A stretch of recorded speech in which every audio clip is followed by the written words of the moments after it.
Voilà, bonjour à tous. Nous sommes heureux de vous accueillir une nouvelle fois sur diversité.be. Aujourd'hui, nous recevons Mohamed Astraoui qui nous fait l'honneur de sa présence. Alors, Mohamed, vous êtes conseiller musulman pour la Fédération Wallonie-Bruxelles auprès des IPPJ. Alors, pour ceux qui ne le savent pas, donc une IPPJ, c'est une institution publique de protection de la jeunesse où où se retrouvent des jeunes délinquants qui ont commis des faits plus ou moins graves et qui sont placés là par le juge de la jeunesse.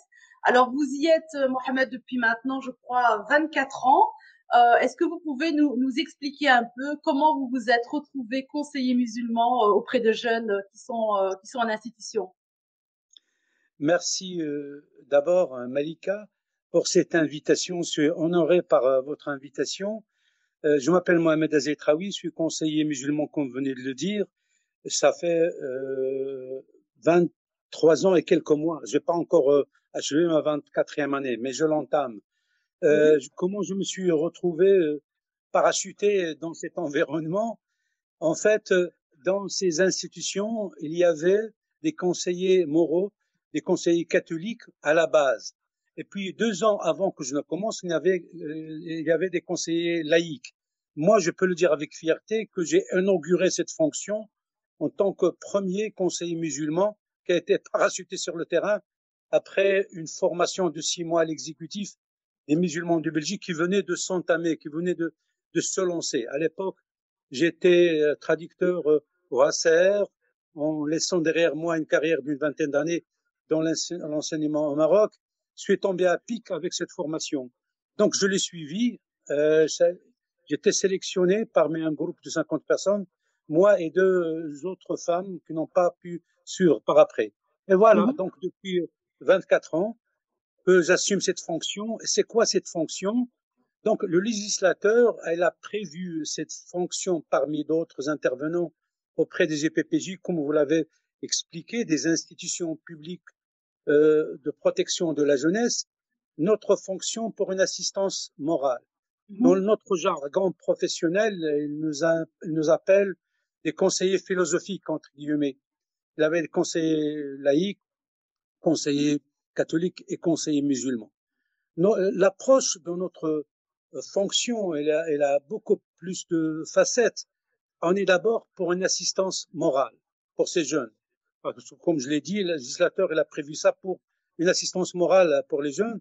On est aussi assistant de direction pour essayer d'expliquer quelques facettes culturelles et religieuses.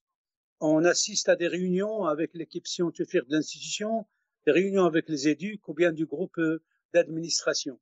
On donne aussi cours de religion islamique. On joue le médiateur quelquefois avec des familles.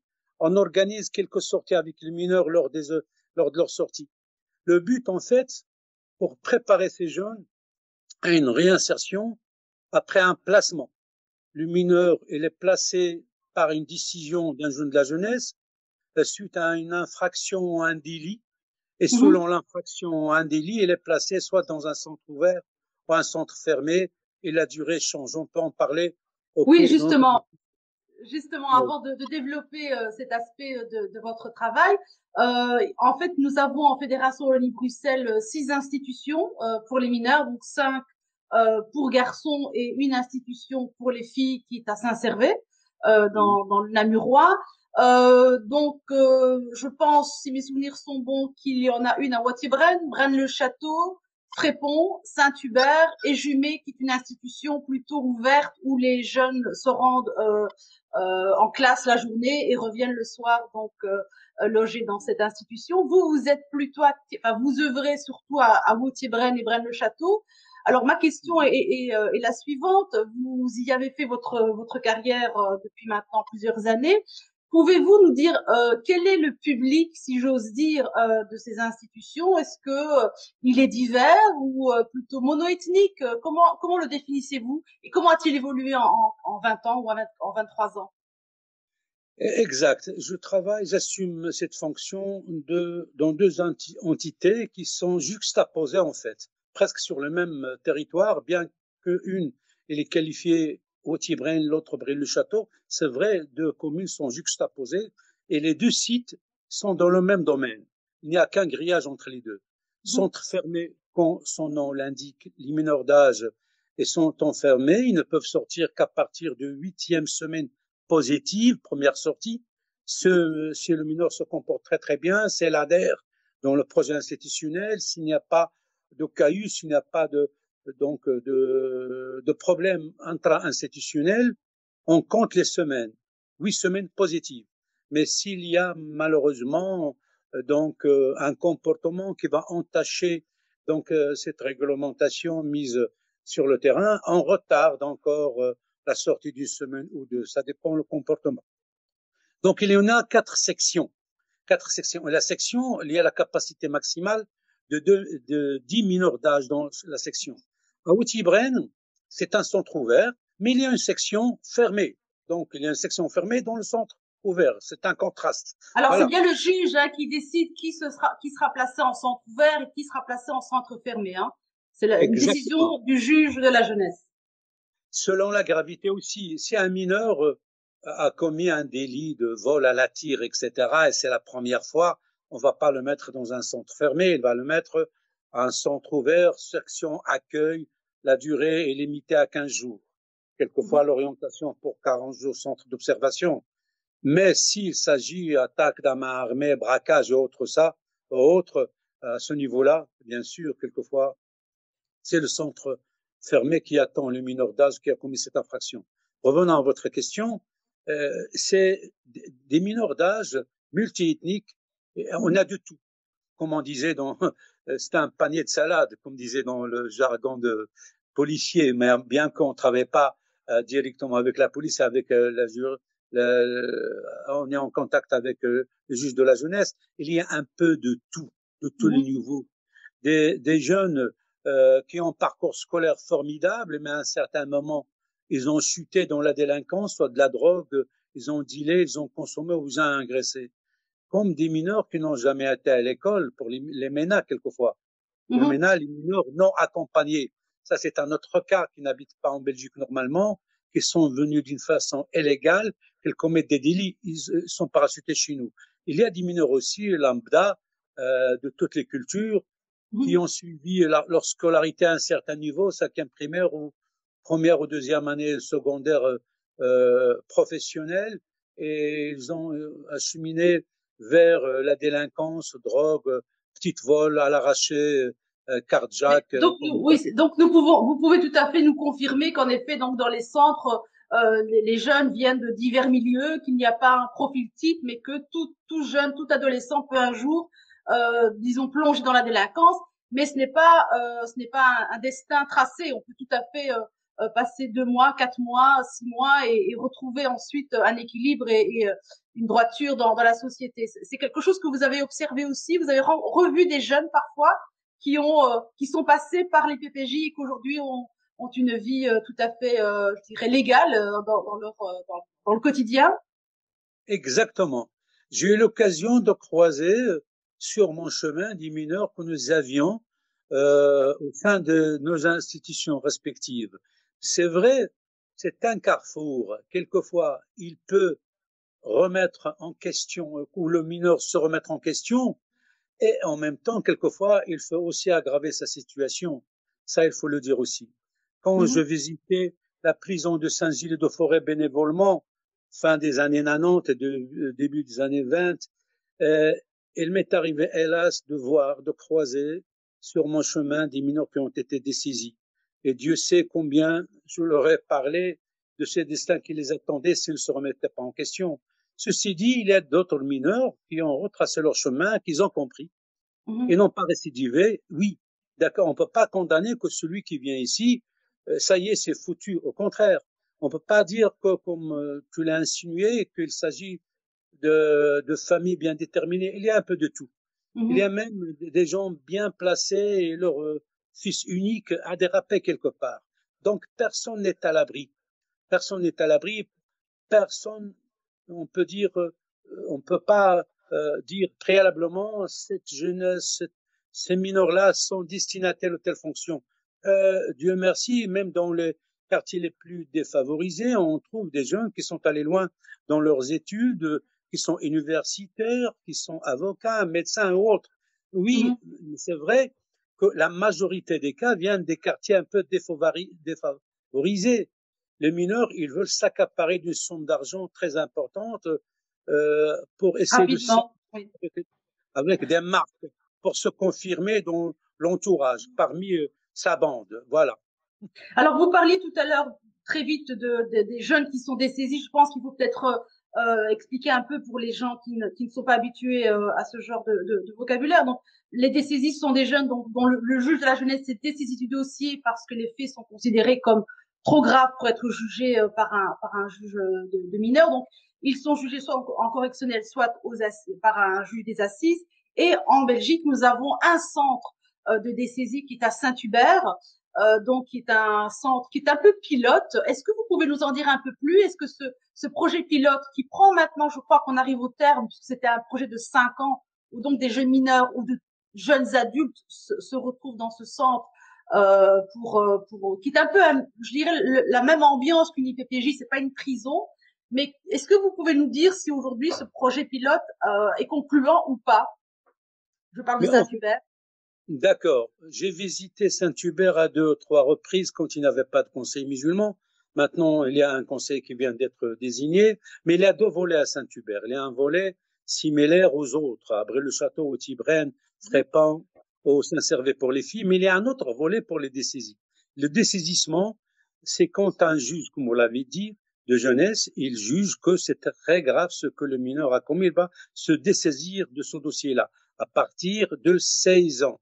S'il a 16 ans accomplis, il peut se dessaisir du dossier. Avant, non, elle reste toujours. Quand il s'agit de meurtre ou de viol, hein, quand vraiment ce sont de torture ou de terrorisme.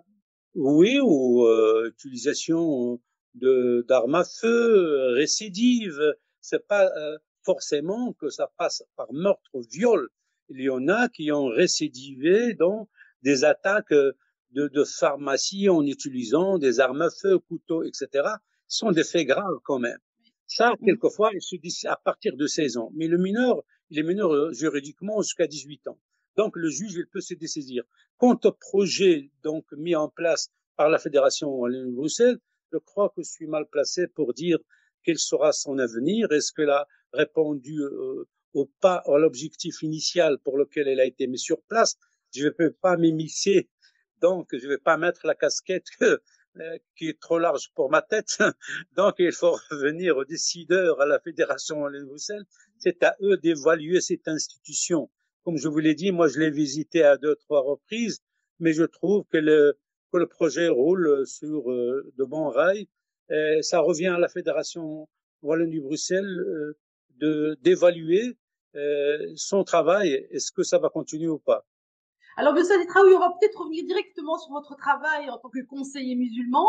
Alors, quand vous êtes en tête-à-tête avec des jeunes qui viennent vous parler ou de leur foi ou de ce qu'ils ont commis ou même de leur vie avant le centre de l'IPPJ, alors que vous disent-ils? Quelle est leur principale préoccupation? Quel est leur état psychologique quand vous les rencontrez? Parce que parfois vous les rencontrez aussi en tête-à-tête.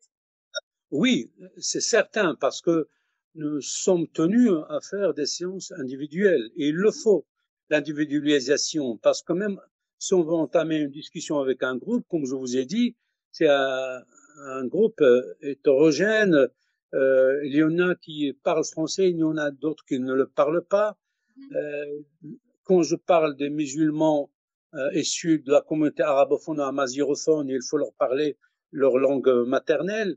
Il se peut aussi donc que je suis amazir aussi, je suis un berbère, hein, mais l'arabe je l'ai enseigné aussi dans mon pays d'origine. J'ai été instit donc bilingue à l'école primaire. Donc d'abord leur inquiétude au début, il y en a qui se posent la question, même les parents, ils savent que ils pensent que c'est une prison. On leur explique que ici c'est pas une prison, c'est une institution publique de protection de la jeunesse, que c'est le juge à décider, c'est pour sa protection à lui et à la société, parce qu'il a commis des actes, et aussi pour le protéger lui d'une certaine délinquance. C'est en sa faveur, c'est pas une punition, parce que c'est un centre, voilà, pour se réconcilier avec soi-même, avec lui-même et Se avec la société. reconstruire, oui, et se reconstruire. Reconstruire et de planifier un projet d'avenir. Quelquefois, il y a cette haine de l'autre, quel que soit l'autre. Hein, il y a cette haine. Mais ce qui m'interpelle, comme vous avez dit, qu'est-ce qu'il se pose comme question, moi, ce qui me laisse bouche bée, parce que après avoir commis des atrocités, première question qu'ils me disent, monsieur, est-ce que la viande est halal ici? Alors, tout ce qu'ils ont commis, c'est haram. Alors, cette notion de halal haram, ils sont dans l'ambiguïté. C'est quoi halal, c'est quoi haram? C'est quoi qui est légal et illégal? Est-ce que violer est halal? Est-ce que voler? Est-ce que insulter est halal? En islam, même penser mal de quelqu'un est haram. Inna ba'da dhanni ithm, comme cité dans le Coran. Quelquefois, même une pensée malsaine qu'on a dans notre tête à l'égard de quelqu'un, il est haram en islam. On n'a pas à porter une pensée malsaine. On ne parle pas si on doit insulter, agresser. Tout ça, c'est haram, haram, haram. Fumer, consommer tous les produits qui détruisent la santé, c'est haram. Alors, ils commettent le haram à bras ouverts, à outrance. Ils viennent résumer leur religiosité à l'assiette, à l'assiette. Alors même, je peux dire que dans cette question de halal, il y a à boire et à manger avec les deux sens du terme, parce que quelquefois, ben voilà, et il ne creuse pas c'est quoi qui est vraiment halal ou haram. Il y a un verset coranique, le verset numéro 5 dans Sourate 5, Al-Ma'ida, qui dit que la nourriture des gens du livre est licite pour vous et votre nourriture est licite pour eux, sauf ce qui a été cité dans le verset qui interdit une sorte de consommation, ça veut dire la bête morte, le sang, la viande du porc et tout ce qui a été donné en offrande à des faux dieux. Donc ça, et là, il résume ça. Oui, est-ce que vous êtes audible, Mohamed? Est-ce que quand ils viennent, quand ils atterrissent malheureusement dans ce centre, dans les centres, donc là, dans l'un des 5 centres, en tout cas pour les garçons, est-ce que vous êtes audible ou est-ce que tout le message qu'ils ont reçu avant leur arrivée est beaucoup trop imprégné pour que vous puissiez, vous, modifier leur perception et de la religion et de la société dans laquelle ils sont? Malheureusement, quelquefois, moi, je tombe des nues quand je vois qu'ils avaient reçu aussi des messages. Elle est un peu extrême. Elle est un peu extrême. On est là aussi pour redresser la barre. Mais quelquefois, la haine de l'autre et traiter l'autre de mécréant, que même l'islam dans le Coran ne traite pas un juif ou un chrétien de mécréant. Dans le Coran, ils sont cités les gens du livre, Ahlul Kitab, et que nous devons respecter les gens du livre. Il y a un verset qui dit وَلَا تُجَادِلُوا أَهْلَ الْكِتَابِ إِلَّا بِالَّتِي هِيَ أَحْسَنُ, et ne parler avec les gens du livre que de la meilleure des façons. Donc, on ne doit pas le maltraiter, ni rien du tout. L'islam est très respectueux aux religions citées par Dieu, par Allah, et tout messager. Nous, on ne le cite pas le nom tout cru, tout ça nu. Isa, on le dit Isa alayhi salam, que le salut soit sur lui. Moussa alayhi salam, on ne dit pas Moussa tout court. Ibrahim, Daoud alayhi salam. Tous les prophètes d'Allah, on les cite avec respect, avec respect. Alors, pour eux, il y a ce manque de respect à l'égard des autres religions. Et quand je leur dis, regardez le respect de Dieu pour Jésus et sa maman, pour Isa alayhi salam et sa mère, il y a une sourate qui porte le nom d'une femme, Marie. Il n'y a pas une sourate, dans 114 sourates du Coran, il n'y a pas une sourate qui porte le nom d'une femme de la famille du prophète Aïcha, Fatima ou autre, ou même sa mère Amina, mais il y a Marie. Sur les 114, il y a une sourate qui porte le nom d'une femme, sourate Mariam. Donc ça montre le respect que le Coran a pour la maman de Jésus. Vous savez, ça fait déjà bientôt 20 minutes que nous échangeons et c'est un sujet tellement passionnant que nous pourrions y consacrer des heures et des heures. Je vais vous poser peut-être une dernière question pour que nous puissions clôturer notre entretien. Vous terminez votre... Vous m'entendez, Mohamed? Je vous vois figé dans l'image. Vous m'entendez, c'est l'essentiel. C'est l'essentiel. Donc vous terminez votre carrière après presque 24 ou 25 ans quand vous aurez terminé de bons et loyaux services.